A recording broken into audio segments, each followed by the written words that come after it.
ఏపీలో ఇప్పుడు మనకి ఏప్రిల్ 16వ తేదీకి ఎలక్షన్ క్లారిటీ డేట్ వచ్చేసింది. సో నెక్స్ట్ సీఎం ఎవరైతే బాగుంటుంది అనుకుంటున్నారు? జగనే అవుతారు. జగన్ పరిపాలన ఇప్పుడు ప్రెసెంట్ రౌడీ రాజకీయాలు ఉన్నాయి అంటున్నారు, మరి ఎంతవరకు నిజం అనుకోవచ్చు? రాజకీయాలు మామూలే అవన్నీ మాట్లాడుతుంటారు.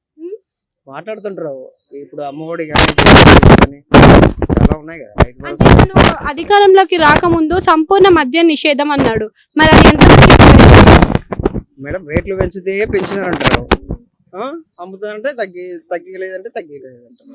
ఎట్లా మరి సంపూర్ణ మద్యం అయితే సంపూర్ణ మద్య నిషేధం చేయలేదు. అది ఎవరి వల్ల కాదు. అది మరి ఎందుకు మాట ఇచ్చారు అనుకోవచ్చు. ఒక్కటే పట్టుకునే ఉంటే ఎట్లా మేడం, మిగతా మాట్లాడడం లేదు కదా. 3 రాజధానులు అన్నారు, మరి 3 రాజధానులు కనీసం ఒక్క రాజధానిని కూడా ఆయన డెవలప్మెంట్ చేయలేదు కదా. ఎందుకు చేయలేదు? విశాఖపట్నం ఆల్రెడీ డెవలప్ ఉంది కదా. ఎక్కడ ఉంది రాజధాని? అవ్వలేదు కదా. అవుతుంది మేడం నెక్స్ట్. మరి 3 రాజధానులు బెస్ట్ అంటారా, సింగిల్ రాజధాని బెస్ట్ అంటారా? 3 కంపల్సరీ. ఇప్పుడు మనం చూసుకున్నట్టయితే ప్రెసెంట్ ఎమ్మెల్యే క్యాండిడేట్స్ ని చేంజ్ చేయడం జరిగింది. వాళ్ళ పార్టీ ముందుకు వచ్చే అవకాశం ఉందా? అసలు ఎందుకు చేంజ్ చేస్తున్నారు అనుకోవచ్చు? అంటే ఎమ్మెల్యేల మీద వ్యతిరేకత ఉంటుంది, ఎందుకంటే గ్రౌండ్లో కొంచెం చేయలేదు.